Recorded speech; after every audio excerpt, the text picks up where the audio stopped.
Ndongenda bahaye mwire mwese canke mwaramutse bivanye naho mugenda mudukurikirana muherereye mwese mudukurikira muherereye mu bihugu vy'amakungu ya kure cane abari ngaho ku mugabane w'abanyaburaya mwese mudukurikira muherereye ku mugabane w'abanyamerika abari ngaha ku mugabane wa Aziya mwese kandi muri ngaha mu gihugu cacu Burundi intara amakomine imitumba ubucimbira imisozi bigiye bitandukanye bivanye naho buri umwe wese adukurikirana aherereye mwese ndabahaye kaze Fyonda subscribe niba ukoresha ururimi rw'icongereza canke niba ukoresha ururimi rw'igifaransa ufyonde sabone amakuru n'ibiganiro vyacu bize bigushikira umwanya ku mwanya.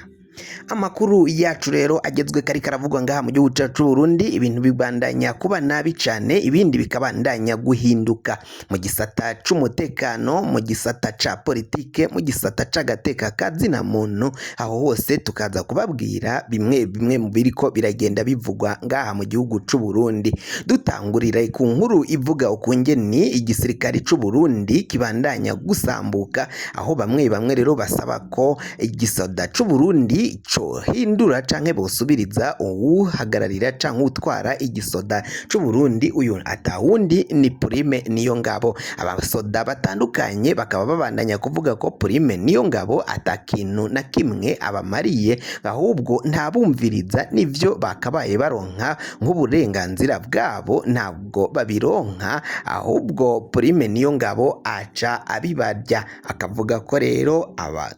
nyonya itunga ry'igisoda c'u Burundi mu kwigwiza ko amatunga atandukanye harimwo ibitaro amabanki arafise ibindi bitandukanye bimwinjiriza amahera canke ashiramwo amahera avanye mu gisoda c'u Burundi ayo agenda akata abasoda batoya ndetse nandi agenda yiba avuye mu migambi itandukanye ico gisoda c'u Burundi agaca yijyanira mu vyiwe kuri ubu ngubu rero ibintu bikaba bibandanya kuba bibi cane Prime Niyongabo ayo bariko aravuga iki kuri ivyo biriko biragenda bisabwa n'abasoda batandukanye byose tukaza kubibashikiriza muri aya makuru naho indi nkuru twababwiye mu gateka kazina muntu ubwicanyi bwabaye ndanse abantu barabandanya guhoterwa abandi bakabugwa irengero ndetse na bamwe bakabandanya gupfungwa bahagarikwa vy'agasakisaki atakintu na kimwe bagirizwa abo bakoze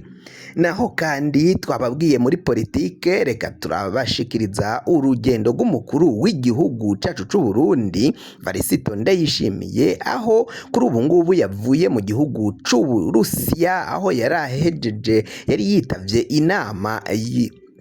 yahuza Uburusiya n'ibihugu vya Afurika na wenyine yaciye ayitaba nk'umukuru w'igihugu mu kuva muri ico gihugu yaciye agira urugendo ngaho mu gihugu c'Ubushinwa ho yoba yagiye kumara yiki cabikoze ashikayo yakiriwe neza cane n'umunezero ukomakomeye cane umunezero ntangere waranze isinzi ry'abanyagihugu haba b'Ubushinwa ndetse n'abirabure bari bagiye kwakira uyu mukuru w'igihugu ku kibuga c'indege mu gisagara ca Cengudu niho umukuru w'igihugu Varisito Ndayishimiye yaciye yakirwa na mugenzi wiwe ari we Xi Jinping aramutswa igihugu c'Ubushinwa. Aya makuru yose rero ntuze uje kure ido nido ni mukanya isase.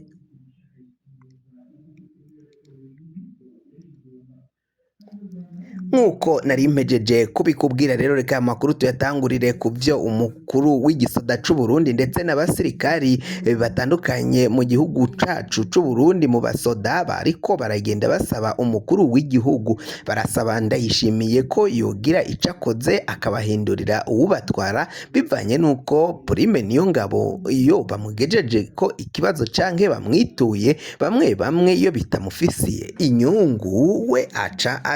yinumira akavyirengagiza nagire ico akorera abo banyagihugu abo basoda b'igihugu c'u Burundi baba bamwituye akaba rero basaba ko naho Prime Niyongabo ari we aramutswa igisoda c'u Burundi yagomba gusubirirwa bivanye nuko yaranyonye itunga ry'igisoda c'u Burundi amatunga atandukanye ubu ni umwe mu bakire mu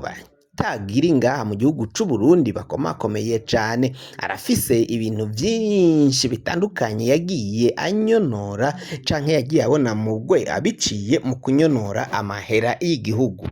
Prime Niyongabo ni umwe mu bafise amafarumasi atandukanye ngaha mu gihugu c'u Burundi. Ayo mafarumasi mu biciye no gutanga imiti ihabwa abasoda, usanga Prime Niyongabo ari we afise amasoko yo guha abasoda b'igihugu c'u Burundi imiti itandukanye. Ivyo byose bikaba vyibonekeza ko ari ukwigwiza ko imitungo atabirekuriwe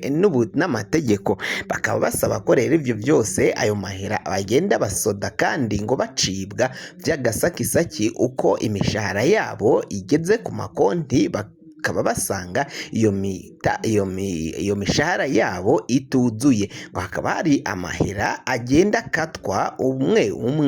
canke umwe mu basoda b'igihugu c'u Burundi. Ayo mahera akaja mu mufuka wa Prime Niyongabo, ngo ndetse n'abandi bajenero bakeyi bashobora gusangira ayo mahera kugira batazohava baja kubivuga canke bateza intugunda ngaho mu gisoda c'u Burundi. Abasirikari bato rero bakaba basaba ko ivyo byose bigomba guhinduka, Prime Niyongabo akegezwayo bagashaka uwundi mutegetsi mu gisoda c'u Burundi, ngo barahari kandi bafifitiye ububasha n'ubushobozi bwo kuramutswa igisoda c'u Burundi. Ariko ngo bamwe bakaba babona ko naho bariko barabisaba Prime Niyongabo adashobora kuzokugwa, kuko canke bivanye nuko ngo uyu Prime Niyongabo na Ndayishimiye kuva kera bari ababanyi, bari abagenzi. Ivyo byose rero kuba bari abagenzi bikavugwa ko adashobora kuba yamukura ku buryo bworoshe.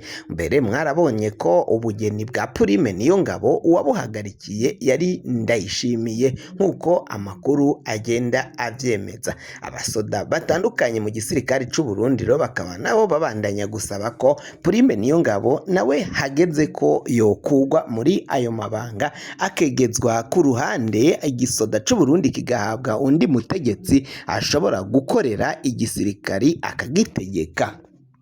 Tuve kuri iyo nkuru iriko iravugwa mu gisoda c'u Burundi tuje mu gateka kazina muntu, aho hariko hagenda havugwa umugore ashobora kuba yishwe, aho umugore yarishwe atogwa ikiziga. Ivyo byose bakaba bariko barabaza ukungene uyo nyamugore yaciye agandagurwa hama akagera ubwo atogwa ikiziga, ariko kaba ubutungane atakintu buriko burakora. Umukuru w'igihugu Ndayishimiye yaheruka kuvuga ko bagomba gushira mu ngiro bakaza barareka kuza barirwa bicaye ngaho muri za biro zitandukanye, ukava muri ivyo byo guharanira ubutungane nyine bakabushika ko abagandagura abandi bakabasha guhanwa, bagahabwa canke intahe ikabakubita mu gahanga, nk'uko umukuru w'igihugu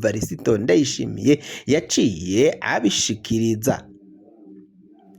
Naho kandi tuvuye ngaho muri ico gisata c'ubutungane, amakuru y'umukuru w'igihugu